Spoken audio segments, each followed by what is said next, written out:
Yesterday I noticed something on a plant that produced late fruits. So this one on the left there, this is a Peruvianus that got a lot of flowers this year. And at first they all dropped, but then in the last, I don't know, months of summer, it suddenly produced 2 or 3 fruits. And I generally do not like late fruits because they take a lot of energy right before the winter. They drain the plant of said energy before the time when it needs it over winter. And it also poses a risk of infection. And I want to show you what I mean. So this is one of the late fruits. It still needs to ripen for another 3 weeks, maybe 2-3 weeks. It can suddenly happen that it decided it's ripe and opens up, splits. But for now, this will take another while, maybe 2 weeks minimum. So I checked the plant and found something on the other side, on the back side, and I want to show it to you. There you see. This here, this is where another fruit like ripened. The fruit developed, opened up, and this turned into an infection. This is the classic problem that you have with late fruits. Sometimes it's if it's a really valuable plant, it can be beneficial to remove the fruit, just so the plant doesn't have to put all the energy into it so late in the season. But yeah, I have a few plants of this clone of this plant, so I didn't really care. But now seeing this infection, I really need to take care of it. So this is where the remnant of the fruit is attached. And when you keep that remnant too long on the plant, it can turn into an infection. And that's what's happened here. And now I will remove it because, I mean, leaving it on the plant, it can stop from alone.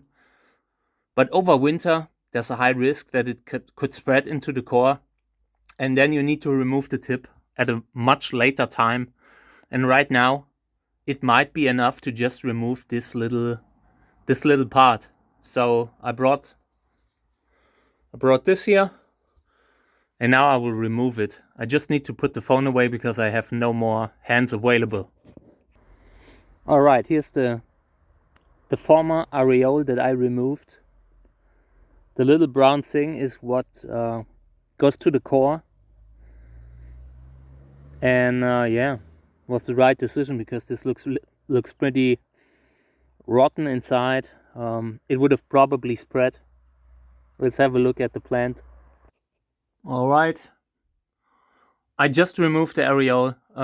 It isn't perfect because there's a little hole in there, but I had to remove this piece, and I didn't want to cut deeper right towards the core because if this thing is infected, I want to have the infection as small and located like as possible, limited to this area. Now, what might happen is that the thing will become infected over winter, which, there's a very high risk. Simply because high humidity in winter is not good for open wounds. This will take months to heal. And maybe it heals in time, maybe not. If it doesn't heal in time, I'll probably remove the tip just like this, directly below the part that's infected. And then if the infection comes back, I just remove a few centimeters if necessary, just to make it through winter. If this plant becomes a problem in winter, then I can deal with it. You see how many plants I have here. There are just too many already, and I don't care if I have to take the tip off one. But yeah, of course I'm trying to avoid it whenever I can. And I really hope that this thing, the other fruit, doesn't become a problem too. It's always a gamble. It's always a situation where you have to look at the parents of the quality of the cross. I've had some incredible late season fruits, like some crosses that turned out amazingly, simply because when it's a little bit colder, the plant has more energy to go towards growing a fruit. During the heat waves in summer, they often drop the fruits, and therefore they can sometimes produce a few late season fruits. I'm not, like I said, I'm not a fan. Totally not, because very often the fruits are empty. Like you have these like fruits that are full of non-developed seeds and a few good ones. That's something that you very often see on late season fruit. But yeah, it can pay off sometimes. With these, who knows? We'll see. I will definitely let it ripen until it's ripe. And if it takes until next season, I don't care.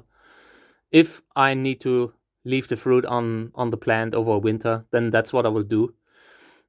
There are some very wide crosses, like crosses between different parents, like different types of cacti, that take much longer than normally, like the 2 months that normal fruits take. And some classic intergeneric crosses have taken like half a year to ripen.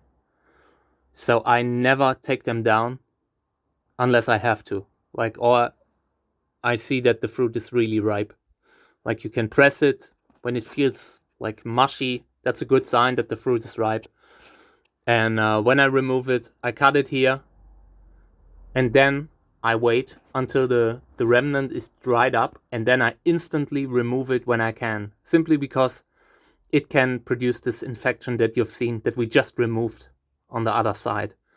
Like these infections are very common. Like fruit is just a messy thing. There's a lot of like sugar. It attracts ants, all kinds of insects, slugs that completely mess up the wound. And yeah, nice to have fruit, nice to have seeds, but sometimes you have some very rare plants that you really don't want to lose. So maybe cut them down if the plant is irreplaceable. The best time for fruit is like between, I don't know, May and August. Everything later can become a liability.